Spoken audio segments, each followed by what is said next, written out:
Ćao ljudi. Evo tu sam došao da radim kod jedne bake stolariju. I stolarija je generalno jako trula i ovo generalno ne može da se iskrpi. Sad ću vam pokažem. Vidite ovo drvo, to je sve trulo. Sad baka ne može to da plati i to nije jeftino. Se radi restauracija, generalno ovo bi trebalo da se seče, da se menja ta daska i tako dalje, to komplikovano, teško i tako dalje. Ali opet ona hoće da se malo uredi, da ne gleda to kad stavlja ovo svoje cvijeće i tako dalje.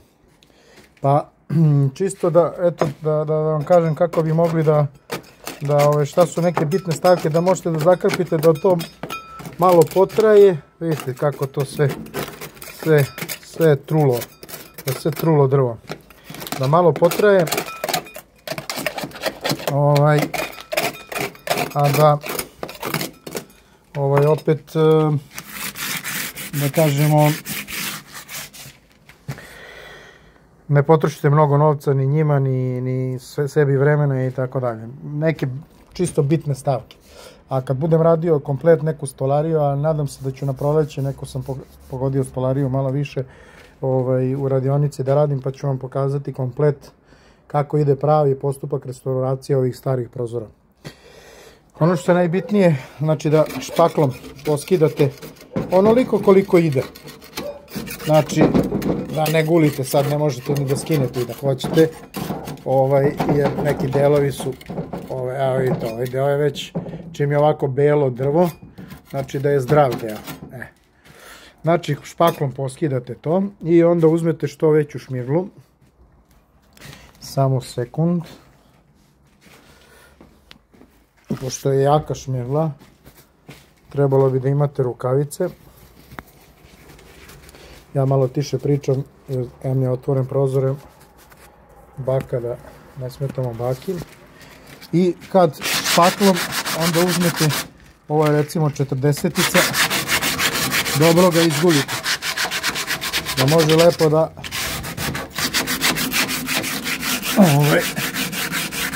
boja prione na to. I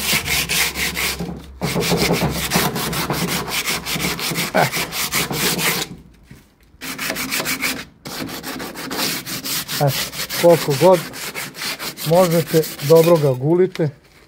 Generalno se šmigla sa štotkom, ali ovako trošno generalno treba s ovim. Kad to uradite,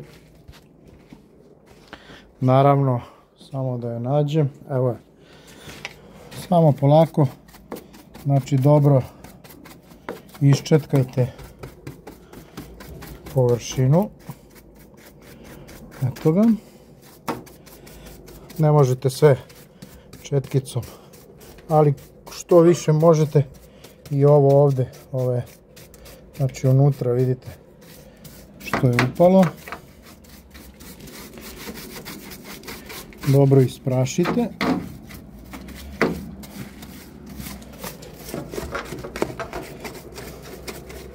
I sad po pravilu trebalo bi, znači da nije ovako trulo drvo,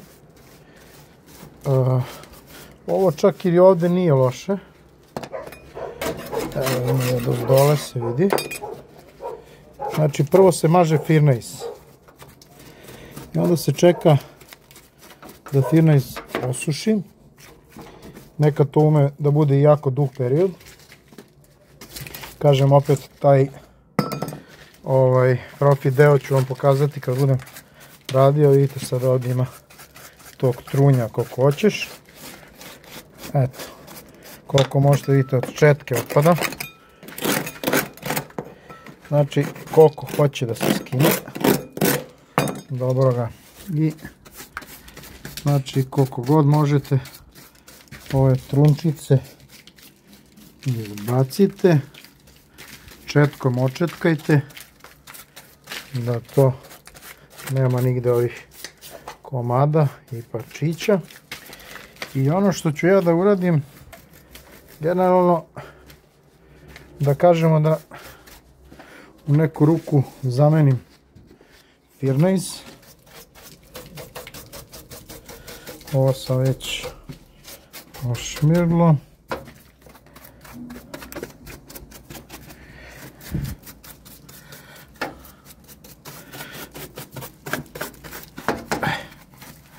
Tako. Pošto ne može se maže firnejs jer je trulo drvo i nema nikakve poente. Jer firnejs služi da osveži drvo, da mu da gibkost i tako dalje. Ja ću raditi sljedeće. Znači prvo uzmemo, može uljani, može nitro, ali s obzirom da radimo sa, uradit ću nešto sa vodenom bojom, onda bolje nitro. Jer on brzo suši. Znači uzmete krpu, nitro, nalažite, uvijek zatvarajte flašu, nemojte da ostavite otvorenu jer ćete 100% gurnuti i prosuti i sklonite ovo sve. I sada te delove, znači pređete sa vidite koliko nije uspjela četka da skine. Vidite malo kako se odmah osveži. Obrišete da ne bi bilo prašine. To nije ništa sad detaljno, jer generalno mi samo, eto da kažemo, to je takozvano zašminkavanje. Da zašminkamo, da to potraje može 6 mjeseci, godinu dana, zavisi koliko, a da kažemo da bude prilično onako pristojno na oko i tako dalje. Eto ga. To je to. I sad šta ću da uradim?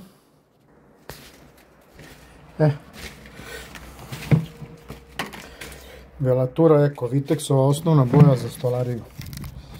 Znači nju ću da otvorim, sklonim poklopac i te delove uzmem i namažem.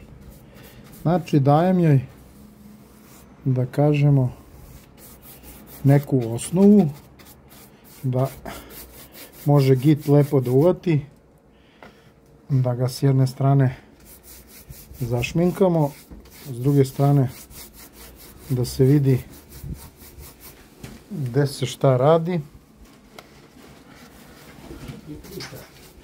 Ja bako pričam sa YouTube-om. Ono što objavljuju tamo po internetu. Pa ja imam svoj kanal gdje objašnjavam ljudima kako nešto da urade, na koji način. I ovim mladim majstorima, a i nekim ljudima koji nemaju ili neće da plate majstora pa da urade sami. I to je dobra djela. Pa eto, ako vi kažete da je to dobro delo, ja sam jako raspoložen. Jeste, da ti kažem, ja sam u domu bila prosta spremačica, ali da ti kažem, moj svekar imao neku penziju malo. Samo da znate da snimam i vas. Ne smijemo da pričam. Nemojte. Neću. Čekajte da ugasim pa ću. Morala je baka da mi ispriča nešto iz svoje istorije, pa kaže neće da se snima jer je to neka tajna. Evo, sad smo namazali i to je sad još sveže. Znači, malo smo mu dali, da kažemo, neki osnov. Sad, pre je Zorka proizvodila, ne znam sad da li ima negdje da se nađe, uljani git. Za ove spolja stvari trebalo bi da ide uljani git. Uglavnom se radi sa cemen gitom, ali unutra. Znači ovaj deo unutrašnji može sa cemen gitom, ali svi ovi spoljni del trebalo bi s uljanim, zato što uljani neće da puca. A i dosta je otporniji na vlagu, na kišu, na spoljne uticaje, dok cement može unutra. Dok čekam da se suši ovo, idem da uradim u drugoj sobi pripremu, pa se onda vidimo za nastavak da vidite šta ću da uradim.